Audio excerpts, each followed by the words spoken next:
Welcome to the Property Couch, where each week you get to listen to two of Australia's leading property experts. Bryce Holdaway, co-host of Location Australia on Foxtel's Lifestyle Channel, and Ben Kingsley, Chair of Property Investment Professionals of Australia, and the 2014 and 2015 Property Investment Advisor of the Year. All right, folks, you're on the Property Couch, where each week Ben and I bring you the insider's guide to property investing. Hello, mate. G'day, mate. How are you? It's footy month. Footy month. So we're getting close, aren't we? Have you, lately, a lot of people have come up to us because we've been seen in public at the Home Buy Show, and they've gone, it's been great. No footy banter, but you're bringing it back. Well, 100 days at the wait now. I'm getting closer. All right, let's talk footy. Oh, no, we don't have to. No. We should. Well, the women. Let's talk about the women. Didn't Fremantle... In the real competition. Didn't Fremantle win after the siren against your mob? Oh, that's JLT. That's nothing. But who won the actual 4 points in the women? I don't know, you tell me. Well, the Pies by 2 points. How's Freo going in that competition? Are they on the board yet, in the women's competition? Good deflection. Hey, last week we were at the Better Business Summit, and how's your stitch up for me? Or what did I do? Michelle Bridges. Oh, yes. From The Biggest Loser was the opening speaker. She gets up and she pulls you out of the crowd, and what do? Oh, my back. I can't get up there, I've just hurt my back. She pulls out these boxing gloves, and I'm thinking, mate, I'm post-op about 5 weeks from a back operation. I'm like, what the hell is she going to ask me to do? I'm thinking he's doing push-ups out the front, and he's good to go, and then once I get up in front of 500 she people. Might be starting to get me to do sit-ups, and I'm like, So what actually happened? So you said you can't... I said, I'm post-op, I can't do it. This is sort of to the side of the stage, and she goes, but I said, I do have someone who can. So then she pulls me out of the crowd. But you know what I'm thinking as she's pulling out of the crowd? 2 thoughts. One, oh no, the old mate here has stitched me up. And number 2, if she asked me to get down and do 10 push-ups, I got this covered. But she didn't. So, but we've got that video. We've got that video. So if anyone's interested, I will put that up on the Facebook page to see me getting... humiliated, but she was lovely. It was actually a bit of fun. It was actually a bit of fun. So, very good. Hey, we've got a special guest today. We do. Yeah, we've got Anthony Millet, who's the CEO of BRICKX, which is a fractional property investing business. So we're going to get to know about that. Before we get there, Anthony, we're going to talk about the mindset minute, Ben. Yes. And I'm going to talk today about wherever the mind goes, the body follows. Yeah. So that sounds logical. Well, it sounds logical, but does everyone think about that? Because if you think about when you're playing golf, yep, and you're sitting there, you're about to tee off, and you go, don't go in the water, don't go in the water, don't go in the water. Yeah. All of a sudden you tee off, and where do you go? In the water. Wherever your mind goes, the body follows. So the reason I say this is because at the Better Business Summit, there was that speaker, Chris Hedler, who was talking about useful belief. Yes. And he said, good presentation. Right now is the very best time to be investing in property. Yeah. And you remember that? Yeah. So in terms of whether it's true or not, it was a useful belief for him. Yeah. So that he had the thought that wherever my mind goes, my body follows. Yeah. So positive reinforcement, basically. I guess the segue for us is for people who think it's the best time to invest in property. Yeah. It is. For those people who think now is the worst time to invest in property, it probably is to them. Yeah. But irrespective, wherever your mind goes, your body follows. Useful. Very useful information. I like that one. That was good. You like that one? That was good. Better than last week's life hack? Last week? Well, that's all right. We won't go there. All right, let's go straight into Anthony, who's here to talk to us about all things to do with probably the future of property investing and fractional property. Welcome to the couch, Anthony. Thanks very much, guys, for having me. It's a pleasure. Hey, tell us a little bit about you. We know what your current position is with BRICKX, but tell us a bit. We noticed the English accent, and you're here in Australia. What brought you to this space, and what's a bit of your background when it comes to property and innovation? Sure. Well, I think like a lot of Brits in Australia, I came here for a woman. Fortunately, she was already my wife, so it was on the cards for a long time. Yeah. But this is a great country to be in. I love being. Business aside, it's a fantastic place to be. The work-life balance, the beaches, the weather. It's a bit like being at home in London, except the people are happier and the weather and the weather's nicer. Weather's better. Are you from London? I'm from London, yes. Yeah, don't tell too many of them, mate, because we'll get too many of them coming over. Yeah, you'll have a lot of unsubscribes to the podcast, I think. But no, in terms of my background, I grew up in London. Initially in my early career, cut my teeth in investment banking, which I was pleased to get out of after 4 years, but a great place to kind of really get a really good foundation knowledge of financials and how the world of business works. Yep. Realised that I had too much of a entrepreneur blood in me to stay within investment banking. So I actually left to join the family business, which was something that I was kind of involved in growing up. It was a sports store in London.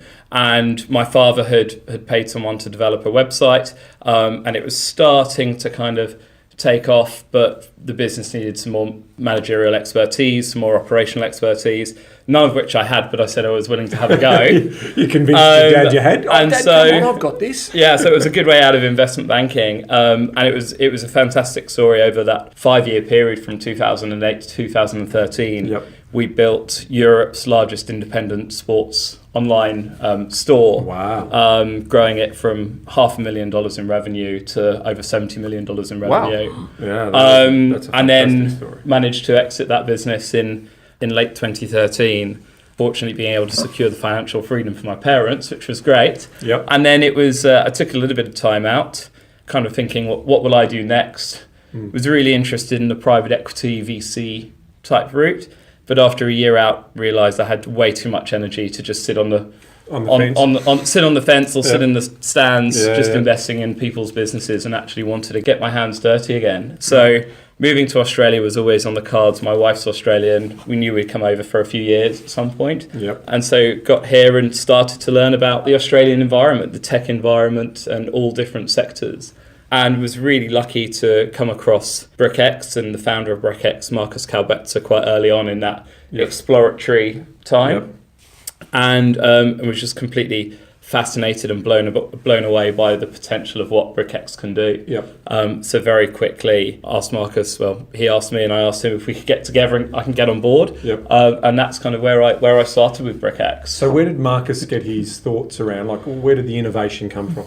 So the background to BRICKX is that property investing in Australia is difficult for a number of reasons. Largely, it's just a very difficult asset for people to be able to get hold of due to affordability issues. We're now in a market which is extremely competitive, so even if you do have the funds, it's hard to get into. And it's also a very illiquid asset. Yet it's the asset that over the last 10 and 20 years has been the best performing asset against all the other investment classes. So Marcus's vision was to really try and solve how can we enable people to be able to invest in property much in the same way that they invest in shares. So they don't have to buy the entire property. They can put an allocation of funds towards property, but also be able to have that liquidity and be able to buy when you want and sell when you want. And as you mentioned earlier, Ben, some people think it's a great time to invest in property. Other people think it might be the worst time. And property does go through cycles. So that ability to have control and be able to get into the market easily and get out of the market easily was really the foundations upon what BRICKX was born on. How long ago did that conversation start? I mean, first, when did you come over from London? I arrived at the end of December 2015, but I had met Marcus prior to that in about 6 months earlier. So I'd been speaking with Marcus well over a year. And had Marcus been in fintech before, or what was his? Yeah, so Marcus has got a background in technology investing. Yep. So he runs Tankstream Ventures, which is a technology fund. Yep. But for Marcus as well, he's very entrepreneurial, and it was the opportunity to not just sit on the fence and invest in other people's businesses, but actually be able to start something of his own. Yeah. So I think for the listeners, in terms of the concept or the name fractional basically means taking a small portion or taking units in a value. So it's obviously been proven in the sense that that's what we do in the share market. We effectively buy a small portion of shareholdings in the business, and then we expect to get a business return on that. And so taking that concept into effectively a $6.4 trillion marketplace makes perfect sense in a way, doesn't it? Yeah, it absolutely does. I mean, the idea for you guys is that people effectively, the analogy is they're buying a brick, isn't it? Absolutely. Yeah. Each individual property sits in an individual trust, and that trust is split into 10,000 units, and a unit is what we call a brick. Yeah. That trust owns the property. The main asset within that trust is the property. Yep. And you're able to now invest in bricks, and you own that proportionate share of the trust which owns the property. All of the properties are rented out, and we aim for them to be rented out as much as possible, 100% of the time ideally. Yeah. And every single month the rent comes in, all the water, strata, council, property management fees get paid, and then the residual income every month gets distributed on a proportionate basis to all of the brick holders. So you get your share of the rental income every single month, much like you would if you own the entire house, but you're only getting your share of it based on the number of bricks you own. Yeah. So in a sense, it's a bit like a joint venture where you're going into partnership into the property, but there can potentially be up to 1,000 partners. In the one potential. Absolutely. I mean, 10,000 bricks, so there could be up to 10,000 individual investors. Not 1,000. Yeah, 10,000. Absolutely. Yeah. I mean, we're finding that people are buying a number of bricks in each property. So the average number of investors across each property will be between 1,000 and 1,500. Yeah. And what's interesting about this concept for us, I mean, Bryce, you and I, we talk about owner-occupier appeal and potentially some of these, really valuable or scarce assets are getting out of the reach of the average property investor. Mum and dad, middle household income, can't walk out and buy that $1.2 million freestanding home or whatever. So this is potentially a way in which they can have some form of ownership in that type of structure. Yeah, good point, man, because we were talking about this yesterday, weren't we, that you can still buy blue chip assets that are still in the reach of a lot of people, but getting a scarce blue chip asset is getting harder and harder. So that's probably where your platform comes into it. What's the mandate for the selection of the assets, in terms of the structure? All sounds great, but ultimately it comes down to the performance of the asset. So that's question one. And two, is there any leverage involved in it? Yeah. So I went through my history there, and you can see that this is my first foray into the property market, even though I've had my own personal investments over my life. And one of the first things I did when I got to BRICKX was to surround myself with experts within the property market, not go and claim to be an expert myself. So we're really fortunate that the people that we've got helping us form our mandate are Tim Lawless from CoreLogic, Nerida Conisbee from realestate.com, as well as our buying agents that we work with, and collectively we form the mandate. The mandate at the moment is very much focused on properties within what you might call blue chip suburbs. It's the ones that are aspirational, the ones that have consistently performed well and more reliably over long periods of time. In really good affluent years, they're doing really well. In more troubled years, they're a bit more defensive in nature because there's still a lot of desirability for these assets. So it comes down to that classic the asset selection piece. I mean, ultimately it is about getting that, and then in terms of the dividends that I'm getting or the monthly distribution that I'm getting, that's obviously what's left over after all the fees and costs are factored in. Yeah, absolutely. And that's, representative of the property in each particular suburb. Yes, and the body corporates, because obviously you don't want all the money going to the body corporate. If you've got a high body corporate, there's nothing that's going to flow through. And what you've typically described is a growth asset, and generally you have a negative cash flow early days. But hence my second part of the question: is there any leverage? And so all the properties on the platform have positive cash flows, but some of them are leveraged. We can leverage up to 50%, but we need to look at the individual cash flow within each individual property to see what it can service. At the moment, we don't negatively gear on the platform. That would require us to pull in funds from investors every single month. But there's some interesting things that we're looking at with banks, etc., on how individuals, if they want to take advantage of negative gearing, could look to actually negatively gear personally and then put those funds into BRICKX. Yeah. So, I mean, to set up such a platform, you've got to go through the regulatory component to it. So, I mean, we're not endorsing BRICKX in any way. I mean, ultimately, Nerida from realestate.com.au reached out to us and said, here's something we want to look at. And we've obviously know that there's competition in the fractional property investment space. There's Domacom, there's you guys. And so it's not cash for comment here. From our point of view, we're just here to educate you. So, but there are absolutely regulations around what you're doing because effectively you've set up a licensed investments it's a licensed managed investment scheme. Correct. So tell us a little bit about that. So that we'd have probably been to market a year earlier if it wasn't for the regulatory environment that we're in. Australia is probably the most stringent, strict financial regulated environment globally. Now, the irony of that is they don't regulate direct residential property. And here you are going through all of these, and I'm sitting here as the chairman of PIPA going, regulate the property investment industry. There's too many sharks out there. They're ripping off people. And then you've got to go through all this rigmarole to have a platform for people to invest in. And I guess what I would say is going through that process is painful. It's not quick. It's very expensive. You need the best lawyers. But we had a dream, and we knew that what we're doing now, we're still in the early days of what fractional property could become. But we knew that this, we're talking about a 6.4 trillion market, Yeah, as you yeah, said, it's right? huge. And I'm not saying that this is going to be a $6.4 trillion business. No, not at all. Not at all. But there's loads of opportunity here. And so that process was quite long. We needed ASIC to make a number of changes and give us a number of reliefs to be able to operate this scheme in a way that worked for us, but also work with ASIC to make sure that we were protecting investors so that their exposure was largely to the individual properties. So these trusts sit external to the BRICKX business. When you buy a brick, you own that unit in that trust, and if the BRICKX business was to disappear, you still own that unit in that individual trust. We have external trustees and responsible entities who, in our absence, will ensure that investors get their money back in terms of the property being sold. But what I would say is that as much as when going through that process, it's quite painful, on the other side of it is once you've gone through it, it's actually quite refreshing to see how much thought has gone into your product and how much it is focused on investor protection, and also it creates fantastic barriers to entry. A small little business plug there. Anyone looking to get into fractional property investing, it's going to cost you a lot of mental energy. So you mentioned it's interesting what fractional property investing can become, and you said early days. What have the projections look like for you? Because if someone puts $100 in for a brick, and a typical real estate cycle is 10 years. In 10 years, do you foresee that their brick's worth $200? Is it as simple as that, or you guys have got a platform where it's got to be a going concern for you? So we're not claiming to do anything special other than giving exposure to the underlying property asset. So there's no kind of synthetic things here that are giving you, additional boosted get rich quick type things. Correct. This is giving you access to the underlying asset. So if you bought an asset for $1 million,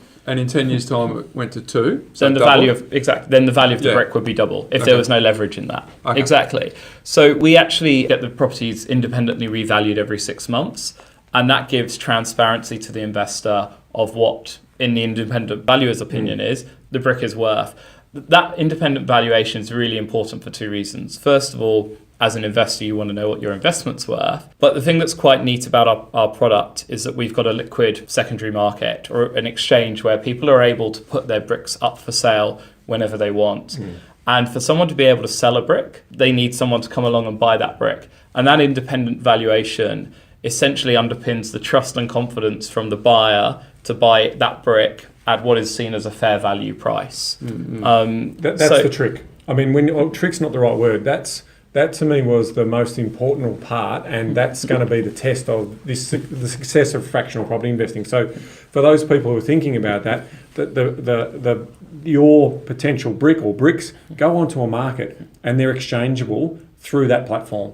And like the same way the ASX runs the platform for which shares can be traded in publicly listed companies, that's that platform. Because as we were talking before, when we talk about, Anthony, you and I went and bought a property together. We basically we have a 50-50, tenants in common, traditional, and then all of a sudden I say, mate, I need my cash, and you're like not in a position to buy me out. So that forces, potentially a sale, or there's no written agreement in place. And this is why we're always scared when people say, I'm going to go into a property investment with my mate.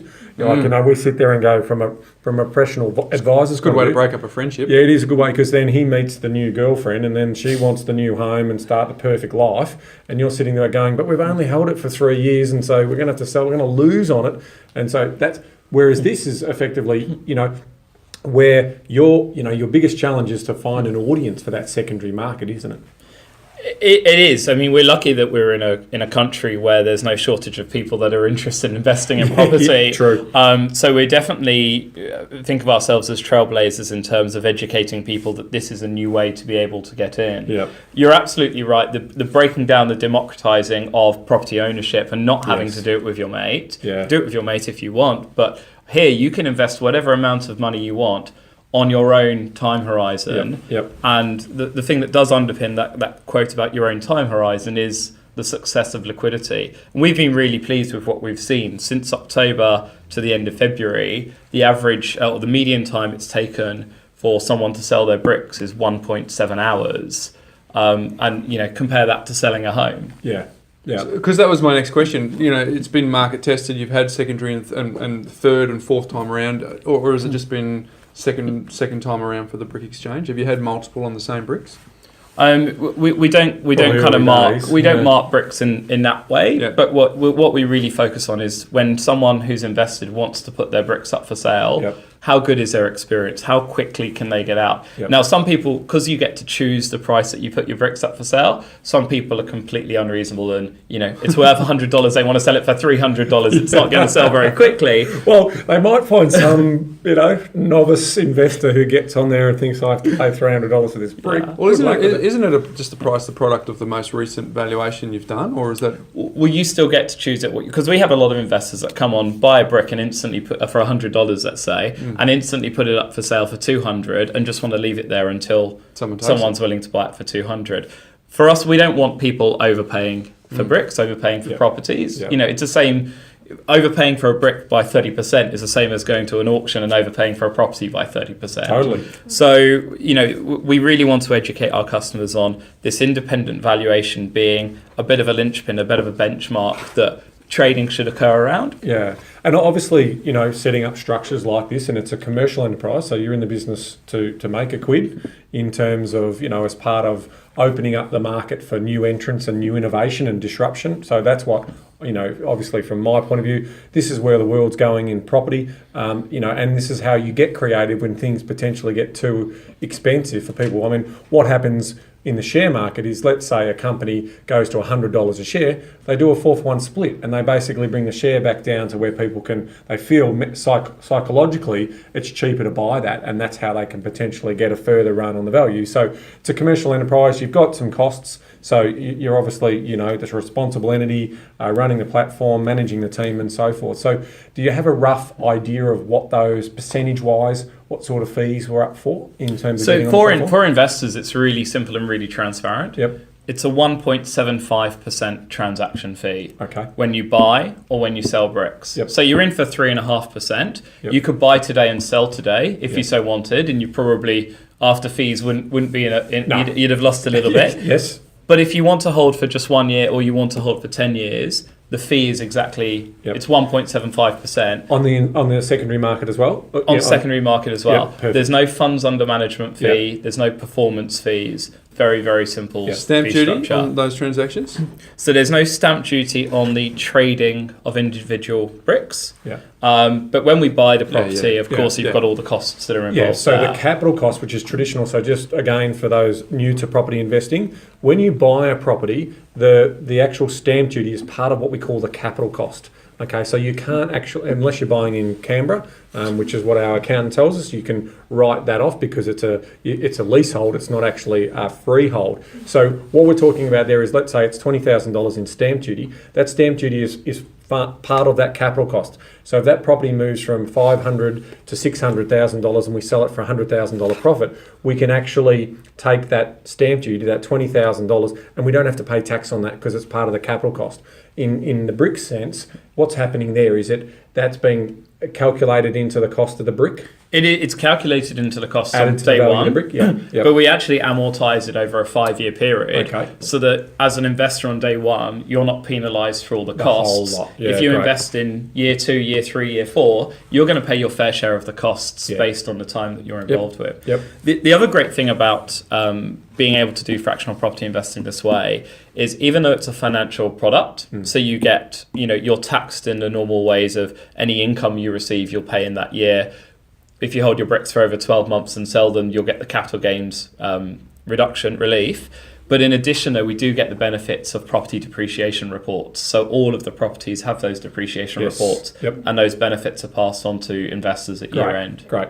So what does that look like? So if you're passing on the depreciation, you're getting the percentage of paper. You're getting the percentage, I suspect. Yes, based on the number of bricks you've held and the number of months over the year, etc. So just a statement from you guys that they then. So you obviously an independent depreciation schedule done. So they basically go in there, do that. It's all documented, it's all on the platform, it's all based in the profile of the property that you're looking at. Absolutely. And that's something really interesting, Ben, that you're alluding to there in terms of all that information. We're providing a platform, we're providing an ecosystem of space for this to occur. Correct. An exchange, basically. And what we're not trying to do is say, we pick the very, very best properties, and we're the best property pickers. Now, I'm surrounded by a very good team who are helping us find good quality properties in great suburbs to bring to the platform. But to be able to provide all of the information to investors, that level of transparency so that investors become educated and empowered to be able to make their own decisions is really, really important. That's something that's often missing in financial services, that level of transparency and education. I agree. And it's something that the government's very keen for everyone to become more financially literate. But it's a hard challenge of how do we make that happen? And again, for the listeners, just so everyone knows, Empower Wealth is actually not one of the buyer's agents that you're working with. So this is not a cash for comment session. Again, I just think it's really important that we disclose that. You're not paying to be on here. We're not taking any money from you. This is purely education in its purest form. We're learning about what this platform can do and the concept of fractional property investing. Yeah, so you talked about the portfolio before. Can we have a look under the bonnet? Where are you buying? What sort of states? What sort of properties? What can you tell us about what the portfolio So we launched in September. We've now got 7 properties on the platform, 5 in Sydney and 2 in Melbourne. So the ones in Sydney are in Mossman, Double Bay, Bondi Beach, Enmore, and we've got a house in Annandale. And then in Melbourne, we've got that's the most recent one. The most recent one is a house in Port Melbourne, and there's also a townhouse in Prahran or Prahran. Yeah, I was going to say, you sound like someone from the motherland. Prahran. Yeah. Prahran. I keep getting corrected. It seems like everyone's got a different view on this. Yeah. So I was expecting to be pulled up on that. So the 5 in Sydney, all houses, you said? No, they're all units except for Annandale, which is a house. And then you've got a house in Port Melbourne and a townhouse in So you've obviously taken a view that, you're diversifying across the types of assets. I mean, was that to fit with the price parameter, or what was the thinking behind sort of spreading that? We're trying to create a platform that provides diversity and options to everyone to be able to execute whatever their strategy they want. They may think Perth is the next capital city that's going to go on a great run. People may think that Sydney and Melbourne's going to continue, and we want to create a platform that allows everyone to be able to execute those strategies based on what their own education and their own research. So we are looking to expand to other capital cities. South Australia is something that's quite interesting at the moment, and the property team are looking at properties there for us at the moment.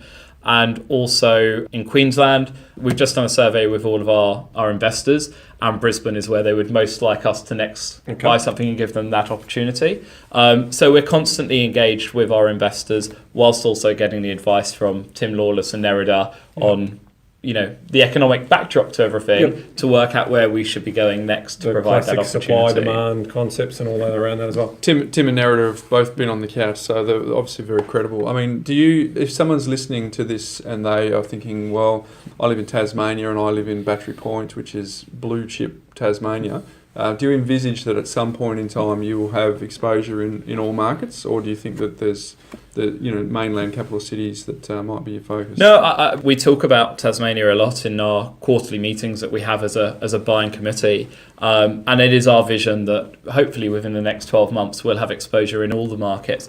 What's really interesting that we're seeing though is that we talk about affordability, and I want to talk a little bit about accessibility, is the fact that the Sydney market is quite often owned by people in Sydney, and the Melbourne market's quite often owned by people in Melbourne. And you've got a lot of people in Western Australia over the last few years who have seen these great booms in Sydney and Melbourne and not really been able to have any exposure to it more from a geographical perspective. We're seeing now a big trend of people outside of New South Wales investing in our Sydney properties, people outside of Victoria investing in the Melbourne properties. We rabbit on about this all the time. We call it borderless investing. So effectively, that's the best investments may not be in your own backyard. So you've got to look for ways in which you can potentially spread your wings in terms of looking in different markets and doing that type of thing. So I think it's a maturing of a very big asset base into an investment type of understanding. So everything about the share market and stocks is purely investment, but there's a lot of maturity and new innovation like fractional property investing that's coming in the property space, and it's exciting because it's going to give people choices around how they can invest. And a question we often get asked is, what happens if a bubble bursts, if a bubble exists, or the property market goes backwards? And we're quite fortunate in Australia that not all of the property cycles across all the capital cities run in sync. Correct. Our platform is a supply and demand platform as well. So, you've got the control to be able to get out of your investment by controlling the price. But in addition, as you talked about borderless investing, we're already considering how can we take this out of Australia in terms of, let's say the Australian market does start to slow down, but we can see great growth in London, or we can see great growth in Tokyo, or we can see great growth in New York. What about the opportunity to be able to let people invest in those kinds of opportunities without having to get off their couch? Yeah, I think it's a really great thing. And look, just also again for full disclosure from our end, in terms of Domicom is another platform that's also looking at fractional property investing, and they've gone down the route where you can talk to your financial planner, whereas you're a retail, meaning that people can come directly to your platform. They actually work through financial planners. So you've got financial planner, they can be a conversation, you guys can be an option. So there's definitely homework to be done around the pros and cons of which way you want to go. But, we have done some artificial modelling for the Domicom platform just to give them some help in terms of, because again, they're just the exchange. They're not actually getting involved in the asset purchasing in any way, shape or form. They're bringing the professionals in to do the professional job, just like you are with your advisory board and the team of buyers agents that you're using to help you buy those properties. So I'm excited about the whole concept that there will be some maturity around what happens in this space. And for those people who may only have $20,000 to spend as opposed to $2 million to spend, this is a way that they can look at that market. But again, it's supply and demand. So if the market was to slow down, there is risk, like in anything, and that's well disclosed as well. Absolutely. But in terms of that accessibility, the great thing about these platforms is that the entry costs are significantly lower than anything you've ever seen before. So with BRICKX, minimum deposit is $75 and you can become a property investor for $75. And there are other schemes out there that allow you to be able to get in, obviously at much lower costs than the cost of buying a lumpy asset. But this accessibility is really what we're solving for. And I don't think affordability really is something that can be solved, because I don't think it's really in the nation's interest for the price of houses to fall. And it's been unaffordable for 200 years. So every generation's got an how about affordability 10% to impact negatively on 90%? Doesn't quite make sense. And you come from London and England, there's no negative gearing over there. We've had this.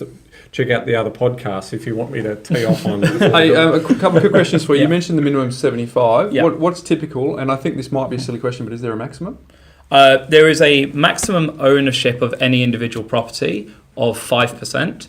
The reason is that we want to have a minimum number of investors in each property, which helps create a liquid market. Investors tend to start off small but come back regularly. So the average first time deposit's over $600. So that's still obviously very small compared to buying a house, but it's a level that people are comfortable to go on and try the platform. But where people are engaging with the platform and depositing regularly, they're depositing generally that amount once a month. We've seen some really interesting behaviour across the spectrum in terms of first home savers now being able to save in line with the property market. So if you go back 5 years, decide, okay, I want to buy a place in Bondi Beach, this is how much money I need for a deposit. Fast forward 5 years, you've got that amount of money. You're nowhere near having enough for a deposit anymore. You can say, or you can buy a brick and say, I own property in Bondi. There'll be people out there who say, I own 60, 70 properties. Just a small portion of them. And so they pull out the portfolio. There's one brick, I know that one. There's that one. But that concept of saving in line with the market is something that's quite new. And your deposit will move with the market. If the market continues to power on in the areas that you've invested, your deposit should move. If the market moves backwards, you're no further away from your goal. Yep. And then more mature, savvy investors and SMSFs are using these kind of platforms to be able to put larger sums to money to play $5,000, $10,000, $20,000 investments in properties that maybe they know something about, maybe they don't know anything about, but as part of a whole diversified investment strategy.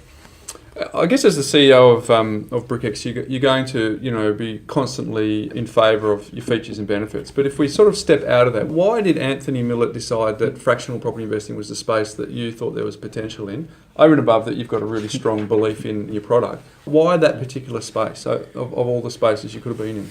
So Prior to arriving to Australia, as I mentioned before, I ran the e-commerce business selling sports equipment. That was a technology platform ultimately, and I was responsible for the technology and the operations of that business. Yep. Then took a year out where I spent a lot of time advising, mentoring and investing in different startups. And my real passion is how can technology solve real life problems? How can we use it? I'm not a coder, I'm not a developer, I can't write the code. I can explain what I think things should look like, but I can't write it.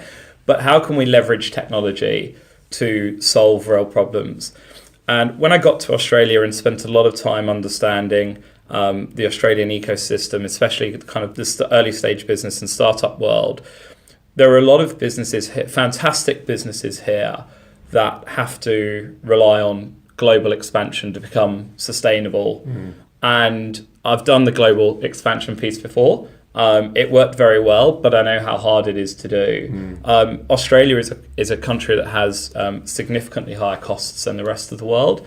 And there is, to be quite frank, a shortage of technology talent in this country. A lot of it's gone to the UK, gone to the US, gone to Europe. And I wanted is that a salary thing, or is that just we're in the shade in the corner at the moment? There's not enough spotlight on this country. I think the innovation talk that's happened in this country has really only kicked off 2-3 years ago. That's about 10 years later than everywhere else. So for those aspiring technologists going back 10 years ago, who were the companies they wanted to work for? Facebook, Google, etc. And they've all flocked to the UK, to the US. And where are they getting trained? Because the training here, the universities are behind. I mean, we are doing some startups, Bryce and I, and so we absolutely know the challenges of getting decent coders and decent programmers in to help with what we're trying to do. Yeah, so having the talent pool is one thing that's difficult in this country, and that is definitely getting better. Yeah. And also then just relying on international expansion to be successful is a challenge. And I didn't want to, whilst we may look at international expansion, I didn't want that to have to be a prerequisite for success. And that led me to basically looking at two sectors within Australia. One was property and the other one was finance. And I have experience in finance before, I have personal experience in property, and then to kind of put that together and go, BRICKX, this really fits the mold. We're solving real accessibility problems here. It's not just a case of getting people onto the housing ladder. It's a case of being able to offer people that investment when they want, whether it be for, getting just more exposure, or they want to save in line with the market. Great. So do you think those things are the keys then why you think fractional investing will last? Is that just the fact that affordability is getting so tough in the bigger cities that you see this being a long-term play? It's not necessarily a fad. And I guess you're probably the wrong person to ask that, given that I think I can answer that in a slightly unbiased way, where, the ASX do this fantastic report every year looking at the historical long-term returns, and over a 10-year period, residential property is the number one performer. Over a 20-year period, residential property is the number one performer. I'm not going to reveal anything revolutionary when I say property is difficult to invest in, and what we're doing is solving that. I guess for as long as there is an appetite to invest in property, our product has a place in the market. And what we're allowing people to do is invest in it when they otherwise might not have been able to. Very good. I think it's a good roundup. I mean, I look forward to seeing how it evolves and the innovation continues to keep playing out in the fractional space. I think there will be, reverse fractional investing where people might be asset rich, cash flow poor from a pension point of view. I see that being a big play, one to watch. Because most people have their wealth tied up in their home. So, if people can use a portion of that property as a cash out, rather than doing a reverse mortgage, which is quite dangerous because you're paying interest on interest, that is also going to, there's marketplaces there that I can see working out in regards to that. So good on you and Domicom for coming out, and having a go in that space, because I think that medium to longer term there's going to be more of an appetite for it. And also Poppy, which Peter Kaluzos talked about, which is pensioners, something. So similar type of thing. So Poppy is another that's the one. reverse. Yeah, that's the reverse. That equity release model is really, really interesting, and something that we're already starting to look at. The concept that you've got an investment property, how can you bring it to the BRICKX platform and sell down your own bricks at the time that you need the money, but you're still earning income and capital growth on the remainder. And even owner-occupied homes as well. You know, people in $2 million homes might lose their husband or wife and they're in their 90s and they're not necessarily cash flow rich. They could potentially, fractionally allocate that. I think that would liquefy and take the pressure off that and take the pressure off governments. I mean, the governments are looking for ways to try and make sure that they can help people with pensions. And, they don't want to put the family home inside their assets test, like it's protected at the moment. So, but the reality is going to be if you've got a $5 million home and you're taking a pension, this country's allowed that property to grow to $5 million. It's not just what you did. It's basically all the people around you and the wealth that this country's created and the living and life. So is it fair that properties in that sort of price point aren't actually either taxed or that we allow you to be, void of your pension, in terms of means testing? Otherwise, it's going to be death taxes. We don't want to go there because you've got a good example of that in the UK. The UK does that one very well. And it's not good. No. So, think you're listening, governments, think about that. They do listen, Ben. I do. They do listen. I was rubbing shoulders with Scott Morrison just last week. Oh, were you? Yeah. It was my picture was next to his up at the home. My shoulders were touching him. Anthony, it's been a pleasure having you on. Thanks for giving us the insights into the fractional property investing. Quick question for you. Are you a Mac user or a PC user? I am a Mac user, but that is a recently new thing. I was PC before. Well, the thing is, last week I got a little bit of heckling about my life hack, but us Mac users wouldn't need the life hack. But I talked about getting a post-it note and putting it through the keyboard. When you write a post-it note and you're about to chuck it in the bin, before you do, just run it through your keyboard to collect all the dust. A few people have reached out to me, said they loved it, Ben. Yes, I got an email from you saying... I sent it to you last night. I read that. So, but I think on balance, it probably wasn't my greatest life hack. I'm happy to say that, but some people got benefit out of that. Mate, people... One day I'm going to try. I'll try it straight after. You did. It's on... People have got to see that. They've got to go to Facebook. That crumb from last week's lunch because I thought that... They got to go to Facebook and check that out because you did check it out. So it just proves that you do listen to me. You give me the illusion that you don't. I absolutely do. You're a wealth of knowledge.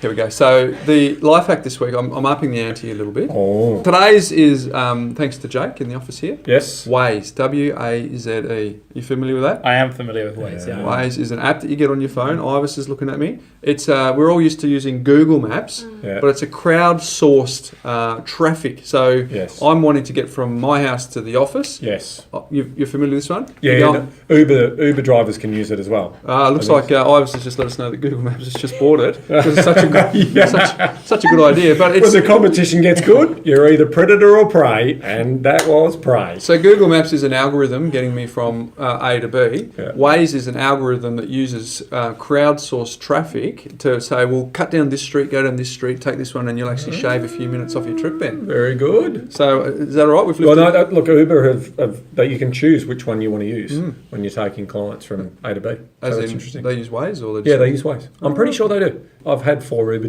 trips. I'm an expert. I thought you were an Uber driver then for a second. But on the weekend, I've got to service those property investments. And was that an Uber twip? An Uber? Did you say Uber twip then? Did you say Uber twip? Uber twip or an Uber trip? Uber trip. So there you go. And a big shout out before we go to Did You Know, Ben? The highly anticipated one is Qantas. Yes. Qantas. We have got some awesome news to announce here. Anthony, you're first to hear it.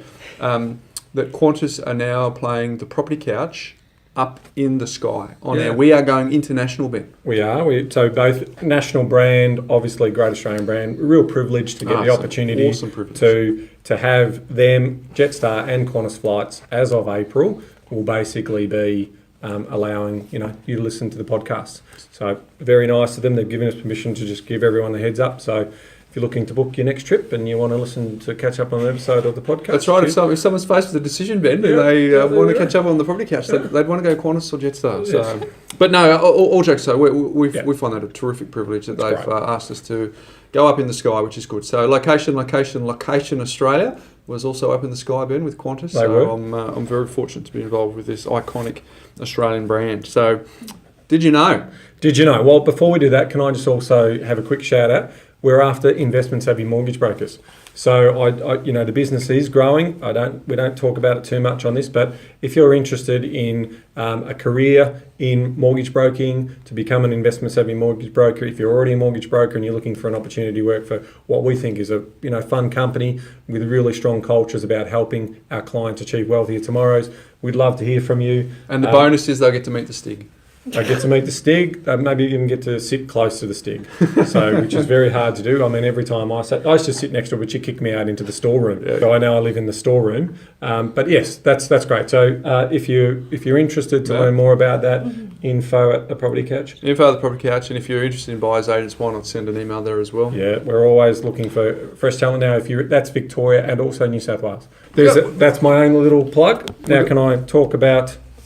Did you know? Did you know? Okay. So on the back of the challenges of getting into the property market, did you know that in Australia, less than 5% of mothers and fathers and family members help their kids get into the property market through a guarantor? Now, we've talked about that on the podcast before. So that's about helping them getting a deposit down or helping them, buy their property. And it's challenging. Greedy because we hear all this about, affordability, all that challenge. Well, in the UK, what percentage do you think it is? Well, I don't know the answer, but there's got to be a contrast. So I'm just gonna throw a number out there. I'm gonna say 55. No, so not as much as that. That's a very contrast. That's not bad. But it's 20%. Oh. So now, you think about, you talked about the prices of properties in London compared to Sydney Harbour and how they're 3 times more in London than what they are in Sydney, even though as a price to income to price ratio, when they average things out, Sydney looks very expensive. In the global scheme of things, very, very elite areas of London are extremely expensive. Now, coming back to the point I'm making is, for family members who are interested in getting into the property market, have a look at guarantor loans, and understand the risks and rewards associated with it, because obviously the UK have had housing affordability issues in London forever and a day. They've got an extra couple of 100 years extra in terms of these challenges and our 200 years of challenges. Because there's an opportunity there, so to try and get, this is innovation, and the lenders out there get interested in product innovation. In fact, the Victorian government have just talked about basically where they're going to be a share buying scheme. So they will, to help people for single income earners, and it is a real challenge for people who are on one single income to try and get into the Melbourne property market. So that is a great initiative where the government, through the state trustee, will actually pay or own up 25%. So shared equity. So they'll buy up to 25% of the property, and then you own 75%. But as you go, you can potentially buy them out. So I think that's also a really great initiative to try and tackle affordability, rather than coming at it with a wrecking ball and blaming negative gearing or property investors as the reason why properties are expensive in this country, when you don't have negative gearing in the UK, and properties are expensive in their big cities as well. So I can't even talk. There you go, folks. You heard it here first. For all of those people with English parents living in Australia who haven't helped their kids get a property, Ben's just given you they exited the UK. They didn't want the pressure. They come out to Australia like, whew, Jesus, what a better life. Our kids are hitting me up. So there you go, folks. So for our English listeners, write in, let us know how you went. For the rest of you Aussie listeners, sorry. Cook dinner for mum and dad and hit them up. There you go. All right. Well, as I said before, it's been great having you on, Anthony. We'll have to do it again at some stage. But until next week, Ben. See you later. See you later.